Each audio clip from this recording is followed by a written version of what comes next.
Our next presenter is Megan. Megan is 17 years old and brave to come speak out about her struggle with anorexia and depression. Sharing with us her journey of illness to treatment in residential to a partial hospitalization program, and now to the new life she is experiencing, filled with family, friends, and all the normal teenage experiences. Welcome, Megan.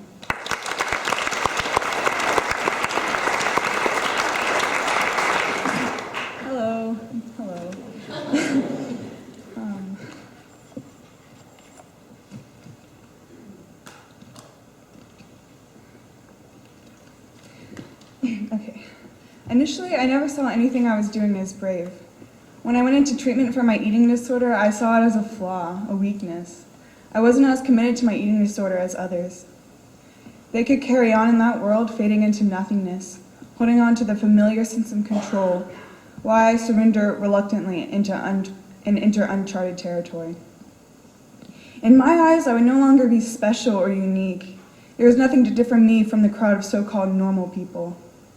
I was terrified of being normal, but at the same time scared of being different. I wanted to blend in, but also be special to everyone, which is obviously an unattainable standard. That's the thing with mental illness. It never allows you to be satisfied. Mental illness is like a small demon trying to destroy your life in a way that makes you think it's helping you. It whispers in your ear, telling you it's better to talk to no one rather than embarrass yourself. Or you should stay home so people don't judge you. You'll only be acceptable if you're the skinniest one in the room. The only thing that makes sense is to turn your emotional pain into physical pain. You believe the demon and follow his orders. Even when you do what he says, things only get worse. Yet it's so hard to say goodbye to such a loyal friend who always seems to care. Letting go of old friends is not an easy thing to do.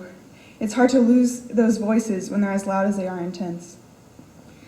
I had to step back and remind myself of who I was and who I wanted to be. I had to learn how to accept the lies as they were and combat them with truth based on fact rather than distortion. I didn't know I had the courage to admit I've been hiding behind a lie. I didn't know I had the strength to be away from my family and friends for 4 months. I didn't know I had the determination and perseverance to let go of the past and look towards the future. I didn't know I had the fortitude, after a semester of being away, to face the judgments of peers and redefine my place in the complexions of the high school dynamic. I didn't know I had the bravery to turn my pain into my passion. What I didn't know was that on the other side of this unending uphill mountain was the pinnacle, where I would become more of a unique person than I ever have been in my entire life. There's this foreign concept rooted in bravery called confidence, where you can talk freely without fear of judgment because you understand and accept yourself more than anyone. Where you can eat an entire sleeve of cookies without feeling worthless and incapable of beauty. Where you can look down at the scars and know how beautiful you are despite the pain you've endured. Confidence is being able to stand up and talk about these issues with people without passing out in fear, which I'm surprised it hasn't happened yet. With sharing my story, I've made unbreakable bonds with people who have had similar experiences. I'm able to laugh at myself healthily and happily. I've gotten to the point where if someone dislikes me, there's clearly something wrong with them.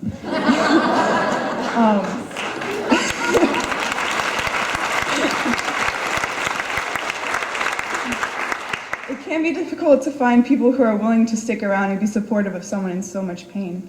That just means a person genuinely cares for you if they break that trend.